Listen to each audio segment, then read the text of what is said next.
there, everyone. This is Scott Nicholson. I'm a professor at Wilfrid Laurier University in Brantford, Ontario, and I run the Brantford Games Network and the Begin Lab.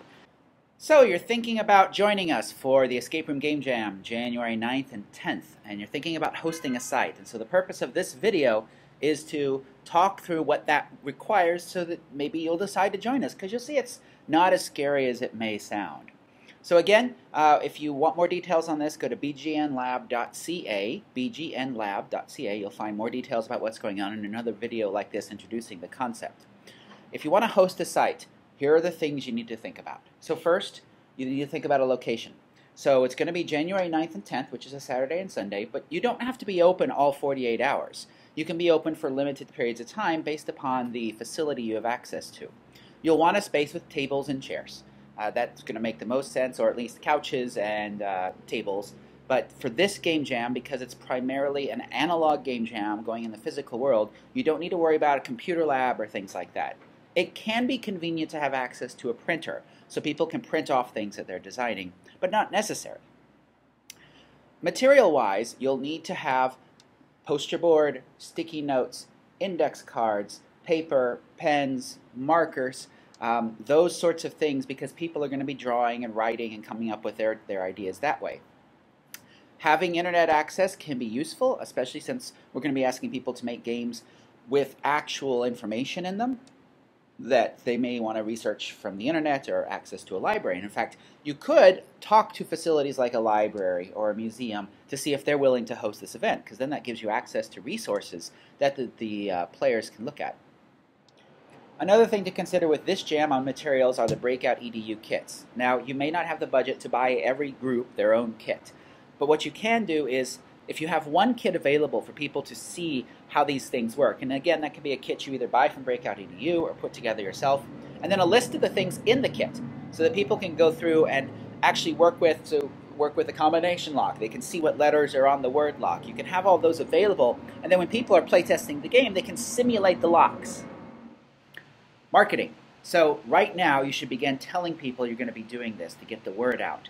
Places that you can consider marketing would be any sort of a game shop that you have, a place where gamers hang out, because it'd be great to bring those folks in. Going to your local libraries, your local museums, reading clubs, anywhere that people are involved in exploring intellectual topics, that might be a good connection. So you're trying to reach out and decide, who do you want to bring into this jam? If you want to make it more focused on kids, then you want to reach out to the schools, and you could have teachers and kids come together. More adults who are on a topic area, because you could actually specialize the topic area of your jam to something that's important to your community. So if you're in a library, you could say it's going to be about information literacy. If you're in a museum, you could say we're going to make games about what's in our museum. So these are all ways to bring people in. But you want to collect information, you want to have them sign up ahead of time so you have an idea of how many people are coming. I would suggest to have your sign-ups close a week ahead of time so that you know how many are coming and you can plan for that space. And make sure and collect their name, their phone number, so you can reach out to them if something happens with the weather or something like that happens, an email address, so again you can reach out to them and let them know what's going on. And then it would be good to give them a place to go to check in on any last-minute postings. So if you have a Facebook group or a website or something like that where you can say, keep up with here, check in with here just before the jam, just so that they have a way of checking in on any last-minute stuff. Food. So some game jams provide food, others don't. It's up to you to decide what you want to do, but it's good to include that in the marketing message, whether you're going to provide food and what kind. So you can provide nothing. You could provide coffee and tea and snacks. You might or might not provide soda. Snacks, I would say non-messy snacks that are nutritious and filling, so sort of thinking vegetable trays, meat trays, things like that are better than bags of potato chips. So if you're going to spend money on that, you want to think about spending things that will keep people going. So because if you decide to have food or some of these other costs, you may want to find a sponsor. It's up to you whether you want to do this. You can do this completely on the cheap and have no food whatsoever and just provide the space. Or you can go all the way out. Some game jams buy t-shirts and all the meals are provided and all of that stuff. And so it's a whole spectrum. You just need to make sure and market what's going to be available to people. So that's where a sponsor can help you offset some of those costs. Or you can charge money for the game jam. That's another route, is you charge the participants money to have them come and engage in the jam. Again, it's based upon the sort of setting you want to provide. Is it more of a luxury jam where people are paying money to come and engage with this? Or is it a let's just get people in and talk about this and we're going to keep it on the cheap and you bring your own food? You can set all that up. Now, for a lot of game jams, it's good to have some kind of a keynote speaker. And the advantage of this particular game jam is you have one, me. So something that will be useful in the space will be some way of showing video, because I'm going to create a keynote presentation for you to play at the beginning of it, and a few other presentations that you can choose to use or not about designing escape rooms. So the good thing about doing this is you don't need to have expertise in the area of making these Breakout EDU kits. I'm going to be providing that for you. So you'll have access to all of that ahead of time so that you don't have to have a live internet connection on the day or depend upon that. You'll have all the videos so that you can show one at the kickoff and then you can show others throughout the day if you would like. Structure. So the way that you're going to structure this whole thing, you're going to start with a kickoff. Now you could start it Friday night. If some game jams start like Friday at 5 and run till Sunday at 5. Because of our space restrictions, I'm just doing it Saturday and Sunday, which is why I'm advertising at 9th and 10th, but you could choose to do it 8, 9, 10 if you wished. You'll have all of the video and everything you need to run it at that point. So, welcome people, show my keynote, which will introduce the concept, it'll introduce what's going on, it'll give people a few basic tips. And then you have two options of which way to move forward. Option one is to just let people start making stuff. This is good if you know people came in teams, they were already together. Option two is where you have brainstorming, because we're going to be doing this around a breakout kit that is involved with an actual classroom topic. One way to do this would be have people bring up topics they are willing to lead that they feel comfortable with, and then other people can join their teams. You can do either way. So either get them going or spend some time getting ideas and getting teams together, and then let people start to jam.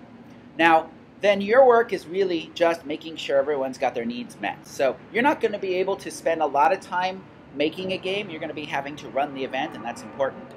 But you may want to find some volunteers who can take over for you, so some people that can be second, third in command. The number of volunteers should correlate with the number of people you're bringing in. I find for about every 30 people that are coming in, you want to have one extra person just to help you deal with things.